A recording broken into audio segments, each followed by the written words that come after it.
Buenas tardes, profesor. Nosotros somos el grupo número 3 en la Cátedra de Antropología Social y les vamos a hablar del libro Facult y el Poder por Inés García Canal. Siguiendo con las diapositivas, tenemos los integrantes de nuestro grupo. De ahí nos sigue la tabla de contenidos en la que se ve todos los temas que vamos a abordar referente al libro y empezamos con la introducción.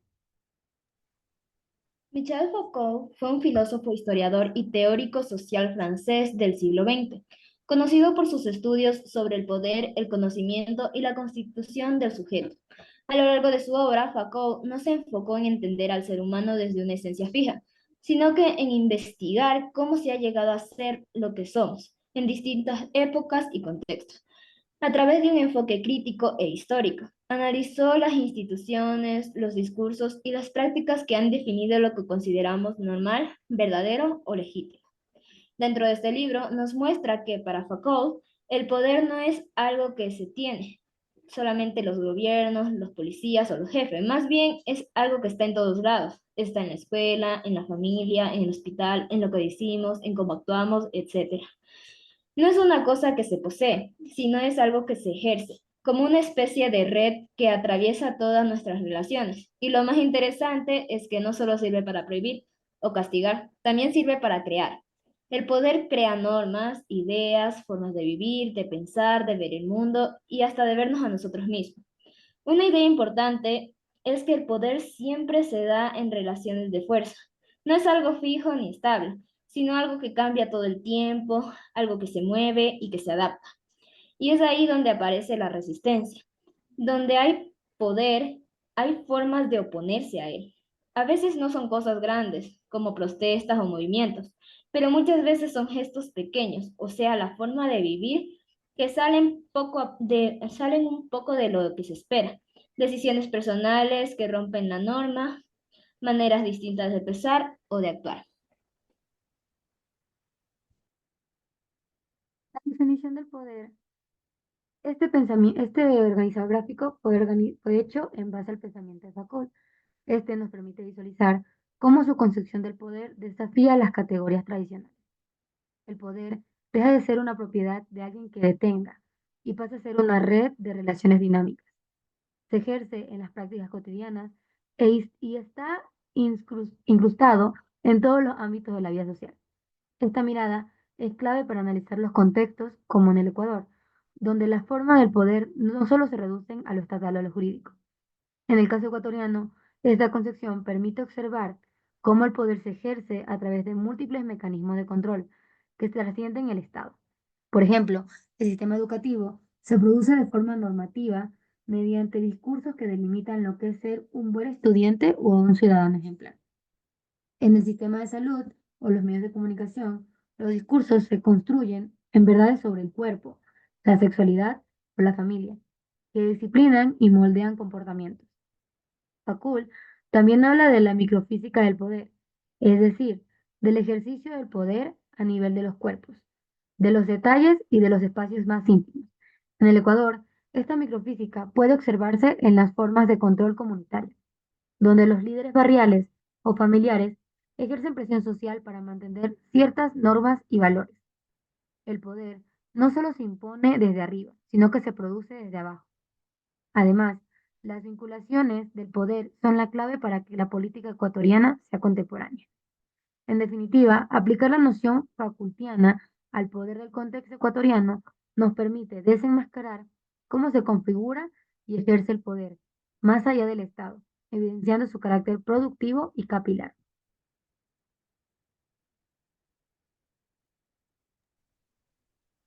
En el mapa de los tipos de lucha, este de aquí nos permite comprender cómo Foucault clasifica las formas de resistencia del poder en base a su experiencia concreta y no a una teoría universal.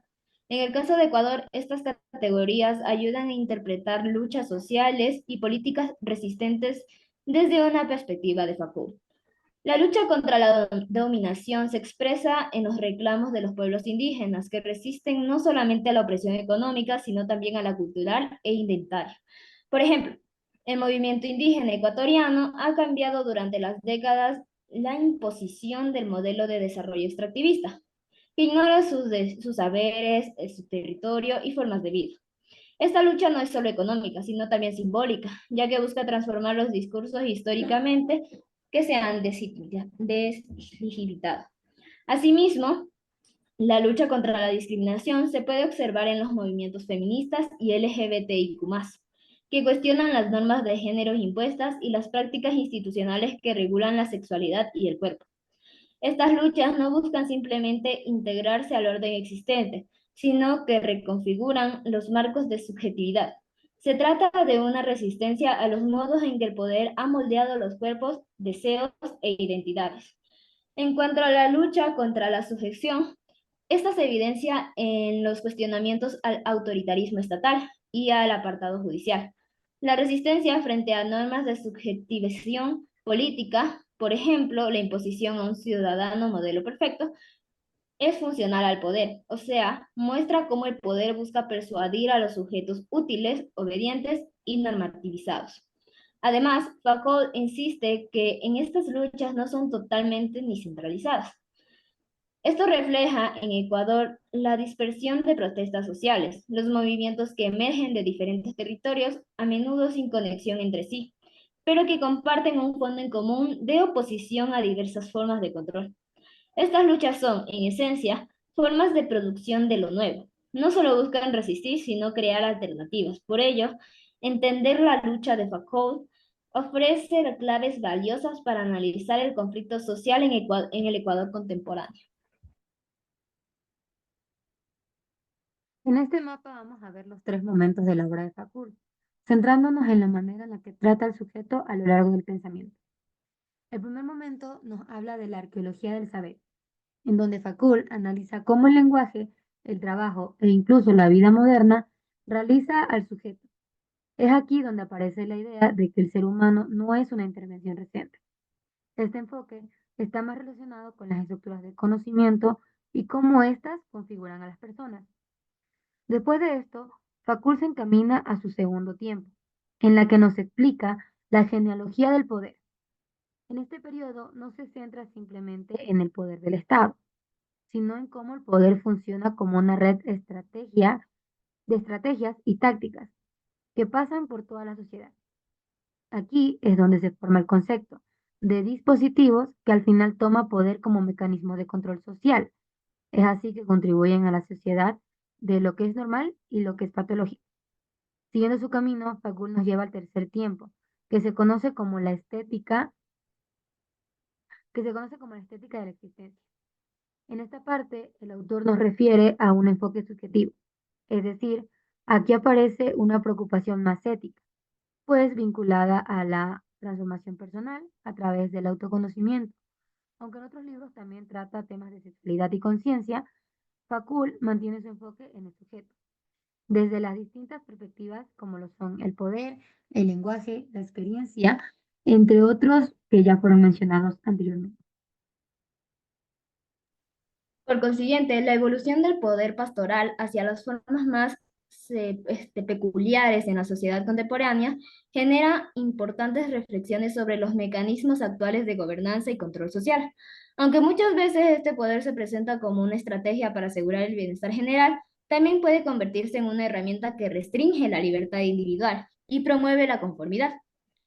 La individualización, que aparentemente busca valorar cada persona como única, puede ser utilizada por las instituciones para imponer normas que disminuyen la expresión auténtica de la diversidad. Desde esta perspectiva, el análisis de Foucault permite cuestionar hasta qué punto las autoridades pueden intervenir en la vida de los ciudadanos bajo la justificación del cuidado. Es necesario reconocer que cuando buscas imponer un modelo único de comportamiento o de vida, se corre el riesgo de reducir las múltiples formas de ser y de vivir. La normalización puede parecer beneficiosa, pero también puede limitar la posibilidad de que las personas sean diferentes y ejerzan su libertad de forma plena. En el contexto ecuatoriano, esta situación se hace aún más evidente. Las políticas de salud, educación y desarrollo implantadas por el Estado y diversas organizaciones muchas veces adoptan un enfoque pastoral, proveniendo de modelos de vida que no siempre respetan la realidad de las distintas comunidades. En Ecuador, como es un país plurinacional, cuenta con una enorme riqueza de cultura y etnia. Sin embargo, estas diferencias pueden verse amenazadas cuando las políticas públicas buscan interpretar a todos bajo un mismo patrón, sin considerar sus contextos y valores particulares. A pesar de ello, existen movimientos sociales y comunitarios que resisten a estas formas de poder. Organizaciones indígenas, colectivos de derechos humanos y otros actores que han alzado la voz para defender sus identidades y sus derechos para decidir sobre sus propias formas de vida. Estas expresiones de resistencia demuestran que aún es posible construir una sociedad donde se valoren las diferencias y se fomente la verdadera inclusión. En conclusión, el poder pastoral, aunque puede servir como una herramienta para mejorar la vida colectiva, también puede representar un riesgo cuando se convierte en una forma de dominación. Es fundamental que los gobiernos y las instituciones promuevan espacios donde la diversidad sea respetada y celebrada, y donde las personas puedan participar activamente en la constitución de su propia identidad. Solo así se podrá avanzar hacia una sociedad más justa, plural y libre, donde el ciudadano no sea sinónimo de control, sino de una oportunidad para el reconocimiento y la convivencia. Los procesos de individualización y homogeneización reflejan una paradoja fundamental en las sociedades contemporáneas. Mientras se promueve el reconocimiento de la singularidad individual, también se impone una normalización que limita la autenticidad y la diversidad. Si bien la misma aparenta ser una forma de empoderamiento, con frecuencia se convierte en un mecanismo sutil de control que facilita la integración de los individuos dentro de los marcos normativos uniformes. Esta dinámica evidencia una forma de poder que, más allá de lo represivo, actúa mediante la regulación constante de las conductas aceptables y desechables. Desde la perspectiva de Michel Foucault, es necesario cuestionar las implicaciones de ética y política de esta normalización. La interiorización de normas sociales puede suprimir la capacidad de criticar de los sujetos, reduciendo su margen de resistencia frente a las estructuras que moldean sus identidades. En este contexto, la resistencia adquiere un carácter vital e implica la posibilidad de cuestionar los modelos hegemónicos, defender la pluralidad y exigir espacios sociales donde la diferencia no sea tolerada de forma pasiva, sino promovida activamente. En el caso de Ecuador, esta tensión se manifiesta de manera significativa. Si bien el país se define como plurinacional o multicultural, muchas políticas públicas han tenido privilegios a modelos de desarrollo y educación que responden a estándares globales, que invisibilizan las prácticas y saberes propios de las comunidades indígenas y afroecuatorianas. No obstante, diversos movimientos sociales han resistido estas tendencias, reclamando el derecho a mantener sus identidades culturales y a participar en la construcción de un país más inclusivo. Por ello, la superación de esta tensión requiere políticas que valoren realmente la diversidad, sin convertirla en un objeto de control. La individualización debe orientarse al reconocimiento activo de las diferencias, mientras que la homogeneización no debe implicar la eliminación de lo distinto, sino establecer marcos de convivencia que garanticen equidad, y solo así se podrá avanzar como una sociedad más justa, donde el respeto y la diversidad sean el fundamento de la cohesión social. Bien, ahora vamos a ver unas características del poder según Foucault. Primero, no es una cosa ni una prioridad, no es algo que se posee. El poder es algo tangible que se puede tener. No es algo tangible que se puede tener, sino es algo que nosotros podemos practicar. El poder es una práctica, o sea que se ejerce a través de acciones y comportamientos. También debemos saber que es productivo, que genera efectos y resultados en la sociedad. También debemos saber que este de aquí se da en lo microsocial o lo cotidiano. Esta se presenta en las interacciones diarias y las pequeñas escalas de la vida. Vamos a ver cómo las formas del ejercicio del poder pueden nacer. Primero, la disciplina, que son los métodos y técnicas para controlar y regular el comportamiento. El panoptismo, que es la vigilancia constante que induce a la autorregulación. Y finalmente están los dispositivos, que es un conjunto de prácticas, discursos e instituciones que configuran el poder. Pero ¿el poder qué es? El poder es racional. Surge de las relaciones entre los individuos y los grupos. También es algo estético, o sea que se utiliza para alcanzar objetivos específicos. Se lo puede denominar también como algo capilar, o sea que se extiende a todos los niveles de la sociedad. Y finalmente podría decir que es inmanentemente a las relaciones sociales, o sea que está integrado en todas las interacciones sociales. Después podemos observar lo que es la producción del sujeto. Debemos saber una cosa. El sujeto no preexiste.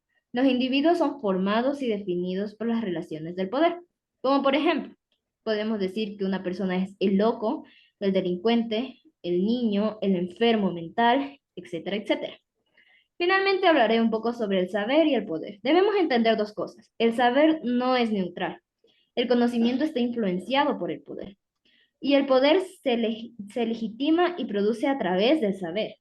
O sea que las estructuras de poder se mantienen mediante la producción y control del conocimiento.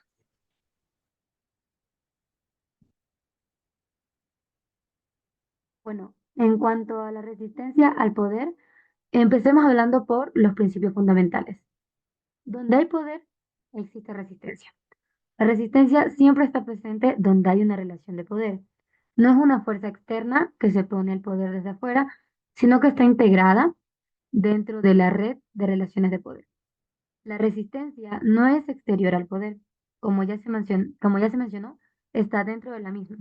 Esto significa que están en constante interacción y se influyen mutuamente. La multiplicidad de la resistencia. No hay una sola forma de resistencia, sino muchas. La resistencia puede manifestarse de manera desde pequeñas acciones cotidianas hasta grandes movimientos sociales. En cuanto a la relación con la ética, la estética de la existencia. La resistencia se vincula con la transformación personal y la autoafirmación. En esta etapa del pensamiento, Fakul explora cómo los individuos pueden resistirse a normas impuestas y transformarse a sí mismos, creando una vida como obra de arte. En cuanto a la transformación del sujeto, la resistencia permite que los individuos se transformen y resistan a las normas impuestas a través de la resistencia de los individuos en cuanto a cuestionar y redefinir la forma de poder normativa. Tenemos diferentes formas de resistencia.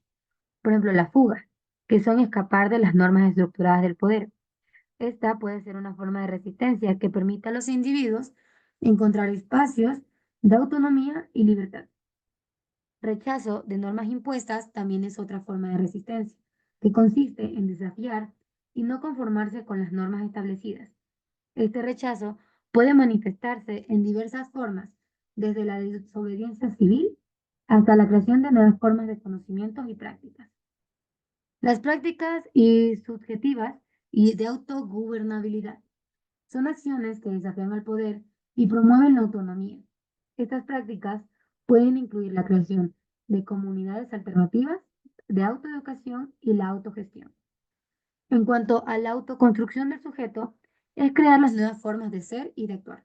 A través de autoconstrucción, los individuos pueden resistir las formas del poder normativo y encontrar formas de autoafirmación y libertad. Por último, tenemos las resistencias cotidianas. Estas suceden en el día a día. Resistir implica rechazar normas establecidas y crear nuevas formas de conocimiento. Estas resistencias cotidianas pueden incluir pequeñas acciones de desobediencia, la creación de espacios de autonomía, la práctica y sobre todo la práctica de formas alternativas de vida. Finalmente, el poder se presenta como una relación entre sujetos, una acción que se ejerce sobre las acciones de otros. A diferencia de modelos tradicionales de lo que asocian las estructuras jerárquicas o instituciones dominantes, esta concepción sostiene que el poder está presente en todos los niveles de la vida social y se manifiesta en cada interacción. No se trata de algo que se impone desde afuera, sino de una dinámica que condiciona y al mismo tiempo es condicionada por las respuestas del otro. En este sentido, El poder depende de su capacidad para renovarse y mantenerse en movimiento. Su carácter creativo se revela en la necesidad constante de generar formas de ejercer influencia. Frente a cada resistencia se despliegan estrategias que buscan adaptar, modificar o encauzar las acciones ajenas. No hay una fórmula fija. El poder debe reinvertirse en cada situación, lo que lo convierte en un proceso flexible y profundamente humano. Este dinamismo rompe con la imagen del poder como algo inmóvil o absoluto y coloca en el terreno de la invención y la negociación continua. La resistencia forma parte esencial de esta relación. No es un elemento externo excepcional, sino es una posibilidad que constante a ver, emerge en la misma dinámica del poder. Esta resistencia puede adoptar múltiples formas, desde actos sutiles de desobediencia hasta movimientos colectivos organizados. Lo importante es que existe una capacidad de respuesta, una agencia que impide que el poder se establezca definitivamente. Así, el poder se mantiene vivo porque se enfrenta a desafíos que obligan a transformarse. El ejercicio del poder no solo se mueve en un plano racional, sino que también involucra deseos, pasiones y contradicciones. La necesidad de que otro permanezca presente para poder ejercer dominio crea una tensión interna. Se desea controlar, pero también se necesita al otro para que la relación tenga un sentido. Esta complejidad emocional muestra que las relaciones de poder no pueden reducirse a esquemas simples de de opresores y oprimidos, sino que también implica vínculos cargados de ambigüedad y dependencia mutua. En el contexto ecuatoriano, esta perspectiva ofrece una clave para interpretar la persistencia y transformación de distintas formas de poder. En este espacio, como la política, la educación, la comunidad o incluso el entorno familiar, se pueden identificar relaciones donde el poder se reinventa constantemente frente a la resistencia de actos sociales. Los pueblos indígenas, los movimientos de mujeres, los jóvenes organizados y otras voces colectivas han generado respuestas creativas ante estructuras dominantes, abriendo nuevas posibilidades de relación, participación y cambio. Esta visión invita a reconocer que el poder no está dado de una vez por todas, sino que se disputa y redefine de manera creativa en cada acción cotidiana. Como conclusión, el poder no debe entenderse como algo que se entrega o se arrebata, ni como una estructura inmóvil que se denomina desde las alturas, ya que se manifiesta en las relaciones entre personas, entre los espacios más comunes, en los cuerpos y en los gestos cotidianos. No actúa de forma directa, como una orden explicativa, sino a través de disposiciones que moldean a lo que una persona puede hacer, decir o llegar a ser. Cabe recalcar que estas relaciones no están determinadas por una sola institución o figura de autoridad, sino que se entrecruzan y se producen en distintos niveles de vida social. En el Ecuador, estas relaciones se evidencian en múltiples dimensiones. Por ejemplo, los conflictos sociales, la movilización indígena, las demandas feministas y juveniles, así como la resistencia cultural. Expresan disputas que no solo se dan en contra del poder formal, sino contra lógicas más profundas de dominación. Las comunidades organizadas, los colectivos populares y las expresiones autónomas muestran que hay formas de vivir y de actuar que se escapan a lo que ya está impuesto, que reinventa lo político desde lo local, lo simbólico y lo cotidiano. No se trata únicamente de rechazar el control, sino de crear alternativas que respondan a otras necesidades y valores.